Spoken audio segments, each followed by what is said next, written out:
Di setiap sudut bumi Nusantara, alam selalu menyimpan cerita. Gunung-gunung yang berdiri kokoh, danau-danau yang tenang, dan hutan-hutan yang tak pernah benar-benar sunyi, semuanya lahir dari kisah yang jauh lebih tua dari ingatan manusia.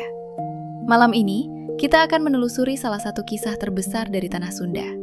Kisah yang menjelaskan mengapa sebuah gunung berdiri dengan bentuk yang tidak biasa, dan mengapa ada luka-luka di dunia ini yang tidak pernah bisa disembuhkan oleh waktu. Selamat datang di Dongeng Sunyi. Duduklah, tenangkan pikiranmu, dan biarkan cerita ini menemanimu. Di Tanah Sunda yang hijau dan subur, di antara bukit-bukit yang diselimuti kabut pagi, tersimpan sebuah kisah yang telah hidup selama berabad-abad. Kisah tentang cinta yang salah, amarah yang mengguncang bumi, dan sebuah perahu yang berubah menjadi gunung. Inilah legenda Sangkuriang. Jauh sebelum manusia mengenal tulisan, hiduplah seorang dewi kahyangan bernama Dayang Sumbi. Kecantikannya melampaui batas dunia manusia biasa. Rambutnya hitam berkilau seperti langit malam, dan matanya teduh seperti telaga di pagi hari. Dayang Sumbi tinggal sendirian di sebuah pondok di tepi hutan. Ia gemar menenun. Hari-harinya dihabiskan dengan bunyi alat tenun yang berirama, ditemani sunyi hutan yang ia cintai. Suatu sore, gulungan benangnya jatuh ke lantai dan menggelinding jauh. Dayang Sumbi menghela nafas panjang. Dalam kelelahan, ia mengucapkan sebuah janji tanpa benar-benar menyadari beratnya kata-kata yang ia ucapkan, bahwa siapapun yang mengambilkan benangnya, jika laki-laki akan ia jadikan suami. Di dunia para dewi, setiap ucapan adalah ikatan yang tidak bisa dilepaskan. Yang datang membawa benang itu bukanlah manusia biasa. Ia adalah seekor anjing jantan bernama Tumang, dewa kahyangan yang dikutuk hidup dalam wujud seekor anjing. Dayang Sumbi terpaku, tapi janjinya telah terucap, dan ia tidak bisa mengingkarinya. Dari takdir yang tidak biasa itu, lahirlah seorang anak laki-laki bernama Sangkuriang. Sangkuriang tumbuh menjadi anak yang luar biasa. Tubuhnya kuat, wajahnya tampan, dan semangatnya tidak pernah padam. Ia gemar berburu di hutan bersama Tumang yang selalu setia menemaninya, tanpa pernah tahu bahwa anjing itu adalah ayahnya sendiri. Suatu hari, Dayang Sumbi meminta Sangkuriang membawa pulang jantung rusa. Sangkuriang berlari ke hutan dengan semangat membara. Tapi hari itu tidak ada satu rusa pun yang bisa ia temukan. Kelelahan dan putus asa menyelimuti hatinya. Dalam kegelapan pikiran yang datang tiba-tiba, Sangkuriang mengambil sebuah keputusan yang kelak mengubah segalanya.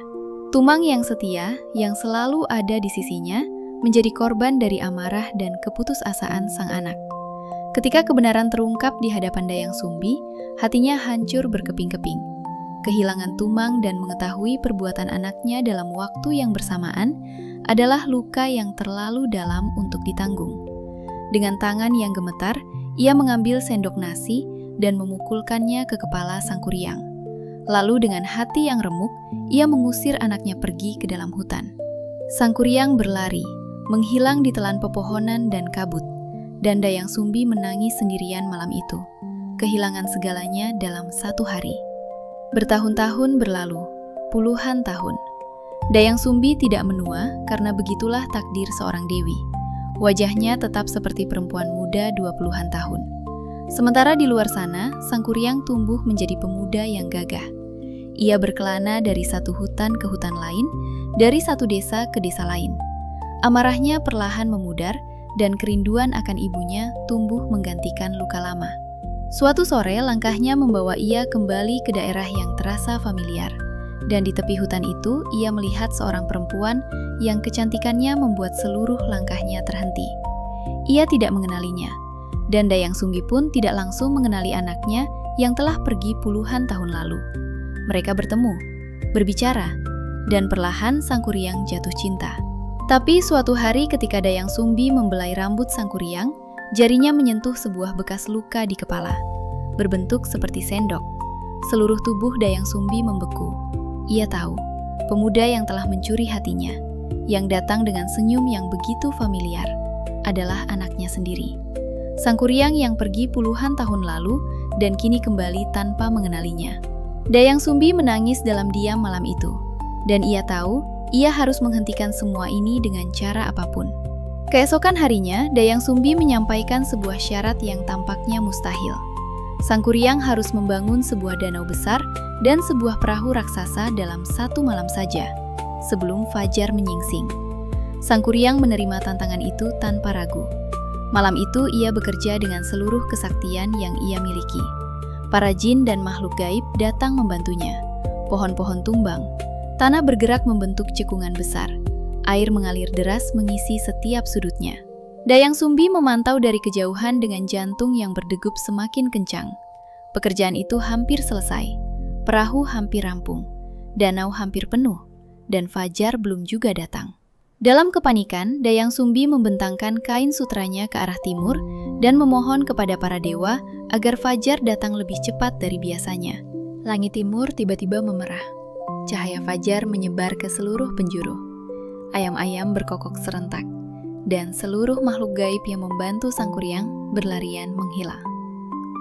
Sangkuriang berhenti, menatap langit, lalu menatap perahunya yang belum selesai.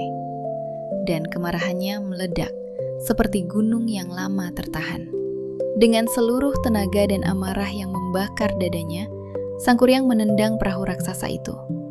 Perahu itu terbang ke udara, berputar perlahan, lalu jatuh menghantam tanah dengan getaran yang mengguncang seluruh lembah. Terbalik, tanah bergetar. Bukit-bukit di sekitarnya berguncang hebat, dan perahu yang terbalik itu perlahan berubah, mengeras, membesar, menjadi sebuah gunung dengan bentuk yang sangat khas. Bagian atasnya rata dan memanjang seperti perahu yang terbalik. Orang Sunda menyebutnya Gunung Tangkuban Perahu. Sangkuriang berdiri menatap gunung itu dalam diam. Amarahnya perlahan padam, digantikan oleh kesedihan yang datang perlahan, seperti kabut pagi. Ia baru menyadari bahwa ada hal-hal di dunia ini yang memang tidak seharusnya terjadi. Betapapun besar rasa yang ada di dalam dada, Gunung Tangkuban Perahu masih berdiri hingga hari ini, di Kabupaten Bandung Barat, Jawa Barat. Bentuknya yang khas selalu mengingatkan siapapun yang melihatnya pada kisah malam itu. Kisah tentang amarah yang mengubah bentuk bumi, tentang cinta yang datang di waktu dan tempat yang salah, dan tentang seorang ibu yang harus membuat pilihan paling berat dalam hidupnya demi sebuah kebenaran yang menyakitkan. Gunung Tangkuban Perahu masih bisa kamu kunjungi hari ini.